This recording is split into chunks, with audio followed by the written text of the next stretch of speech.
ഒരു വീട് അത് എത്ര തന്നെ വർഷ പഴക്കമുള്ളതായാലും നമുക്ക് പല ടെക്നിക്കുകൾ ഉപയോഗിച്ചിട്ട് വീടിൻ്റെ എനർജി ലെവൽ കൂട്ടാനും അതുപോലെ തന്നെ വീടിൻ്റെ പ്രശ്നങ്ങളെ നമുക്ക് വാസ്തു പ്രശ്നങ്ങളെ മറികടക്കാനും സൗഭാഗ്യങ്ങളെ പരമാവധി വർദ്ധിപ്പിക്കുവാനും സാധിക്കും.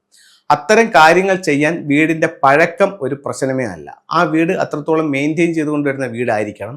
അതിൽ നമുക്ക് വീടിൻ്റെ കണക്കുകൾ പ്രകാരം ഓരോ ദിക്കുകളെയും എൻഹാൻസ് ചെയ്തുകൊണ്ട് നമുക്ക് ആവശ്യമായി നമുക്ക് എന്താണ് ആവശ്യം, തൊഴിൽപരമായിട്ടുള്ള അഭിവൃദ്ധിയാണോ അതോ സാമ്പത്തിക പുരോഗതിയാണോ, അല്ലെങ്കിൽ നമ്മൾ നേരിടുന്ന പ്രശ്നം എന്താണ്, ആരോഗ്യ പ്രശ്നമാണോ, സാമ്പത്തിക പ്രശ്നമാണോ, തൊഴിലാണോ, അല്ലെങ്കിൽ ഫാമിലിയിലെ പ്രശ്നമാണോ, ഭാര്യയും ഭർത്താവും നിങ്ങളുടെ അഭിപ്രായ വ്യത്യാസങ്ങളാണോ, അതോ വിവാഹ സംബന്ധമായിട്ടുള്ള തടസ്സങ്ങളാണോ, അങ്ങനെ എന്താണ് നിങ്ങളുടെ പ്രശ്നമെന്ന് നോക്കിയിട്ട് അതിനെ കറക്റ്റ് ചെയ്ത് കഴിഞ്ഞാൽ ഉറപ്പായിട്ടും നമുക്ക് അതിൻ്റെ റിസൾട്ട് നമ്മുടെ ജീവിതത്തിലേക്ക് കൊണ്ടുവരാനും ഒരുപാട് നേട്ടങ്ങൾ നമ്മുടെ ജീവിതത്തിലേക്ക് കൊണ്ടുവരാനും നമുക്ക് ഫെങ്ഷുയിലൂടെ സാധിക്കുന്നതാണ്.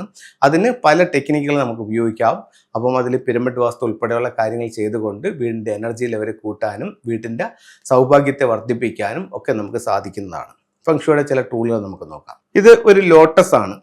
ഇത് നമുക്ക് വീട്ടിൽ എപ്പോഴും ഒരു പോസിറ്റീവ് എനർജി ഉണ്ടാകാൻ വേണ്ടിയിട്ട് നമുക്ക് വീടിൻ്റെ ഏത് ഭാഗത്ത് വേണമെങ്കിലും നമുക്ക് ലോട്ടസിനെ സൂക്ഷിക്കാവുന്നതാണ്. വീടിൻ്റെ സൗഭാഗ്യങ്ങൾക്ക് വേണ്ടി 4 ദിക്കുകളുടെ സംരക്ഷണത്തിന് വേണ്ടിയിട്ടും 4 അനിമൽസിനെ വയ്ക്കാം. വൈറ്റ് ടൈഗർ, ടോർട്ടോയിസ്, അതുപോലെ തന്നെ ഫീനിക്സ് ബേർഡ്, ഗ്രീൻ ഡ്രാഗൺ. ഇതൊക്കെ 4 ഡയറക്ഷൻസിലായിട്ട് വെക്കുന്നത് വീടിൻ്റെ വാസ്തുദോഷങ്ങൾ മാറ്റാനായിട്ട് ഏറ്റവും നല്ല ടൂളായിട്ട് ചൈനീസ് വാസ്തുകലയായ ഫെങ്ഷുയിൽ കണക്കാക്കപ്പെടുന്നു. വീട്ടിൽ എപ്പോഴും ഒരു ഹാപ്പിനെസ് ഉണ്ടാകാൻ വേണ്ടിയിട്ട് നമുക്കൊരു ഹാപ്പി മാൻ അല്ലെങ്കിൽ ലാഫിൻ ബുദ്ധ അല്ലെങ്കിൽ നമുക്കൊരു കുബേറിന് വീടിൻ്റെ സ്വീകരണം, പല പേരുകളിൽ പല ദേശങ്ങളിൽ ആൾക്കാർ വിളിക്കുന്നുണ്ട്. ഇതിൻ്റെ കറക്റ്റായിട്ടുള്ള പേരെന്ന് പറയുന്നത് ലാഫിൻ ബുദ്ധ, ചിരിക്കുന്ന ബുദ്ധൻ. ഇത് നമുക്ക് വീട്ടിൽ വെക്കുമ്പോഴത്തേക്ക് നമ്മളിലേക്ക് ശരിക്കും സമ്പത്തും സൗഭാഗ്യങ്ങളും വന്നു ചേരാനായിട്ട് ലാഫിൻ ബുദ്ധ വളരെ നല്ലൊരു ടൂളായി ചൈനീസ് വാസ്തുകലയായ ഫെങ്ഷുയിൽ കണക്കാക്കുന്നു. നമ്മുടെ കയ്യിൽ ലാഫിൻ ബുദ്ധ ഉണ്ട്. നമുക്ക് അടുത്തൊരു ടൂൾ ഏത് വാങ്ങിക്കണമെന്ന് ചോദിച്ചു കഴിഞ്ഞാൽ ഒറ്റ ആൻസറേ ഉള്ളൂ, ഒരു 3 ലെഗ്ഡ് ഫ്രോഗ് വാങ്ങിക്കുക.